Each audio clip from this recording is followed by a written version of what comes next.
দেখলাম এটা আমরা? এটা কি আসলে বাঙালি ভাষায় কোনো মুভি নাকি সাউথ ইন্ডিয়ার মতো কোনো একটা মুভি? পূর্বের কথা মোতাবেক এখন থেকে পুরো দেশকে তুফানের হাতে তুলিয়া দেব।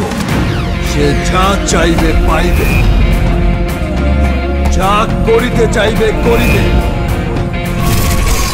তাহাকে কোনো কিছুতেই বাধা দেয়ার এখতিয়ার কেউ রাখিতে পারে না।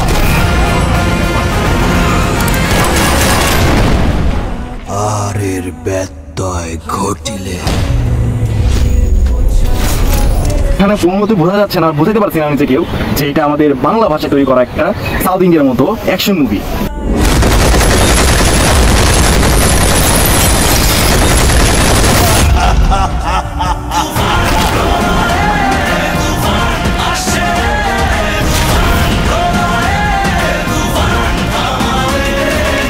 যতটা প্রয়োজন ছিল মানে বলিউড সিনেমার মতো, হলিউড বলিউডের মতোই সেম কাজ করা হয়েছে এই বাংলা সিনেমার মধ্যে।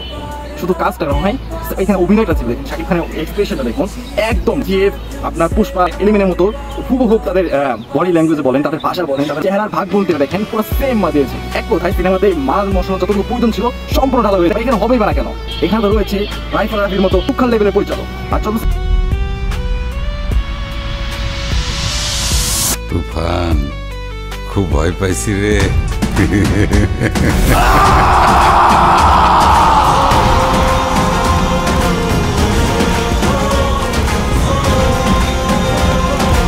তাদের ব্যাপারে কথা বলতে গেলে সেই সময় আসে তুফান, খুব ভয় পাইছি রে। ডায়লগটা দেখছেন, ডায়লগটা শুনলেই মানুষের বাঙালির মনে একটা আবেগ কাজ করছে এই সিনেমার মধ্যে। এই সিনেমা এমন কাজ করা হয়েছে, কাজগুলো দেখে মনে হচ্ছে সাউথ ইন্ডিয়ান মুভি, বলিউড কোনো মুভি কোনো মতেই মনে হচ্ছে না এটা বাংলা সিনেমা বা বাংলা সিনেমা এরকম করতে পারে। যাই হোক, আমরা আশাবাদী এই সিনেমাটা 100 কোটি টাকা কেন 100 কোটির বেশি কামাক বা করুক, যেন বাংলাদেশেও বা বাংলাও এরকম সিনেমা তৈরি হতে পারে আরো। আমরা এটা আশাবাদী যে এরকম এটাই না শেষ নয়, এরকম হাজার হাজার সিনেমা দেখতে চাই যে এই সিনেমা ব্যবসা হতে পারে। হয়তো আগামীতে আরো সিনেমা তৈরি হবে, সেগুলো এর চেয়ে বেশি ব্যবসা করতে পারবে বা এর চেয়ে বেশি বাজেট দিয়ে আমাদের বাংলা সিনেমায় মানুষ আসতে পারবে। তো এই পর্যন্ত ভিডিও ভালো লাগলে লাইক করুন, সাবস্ক্রাইব করুন, আর আপনাদের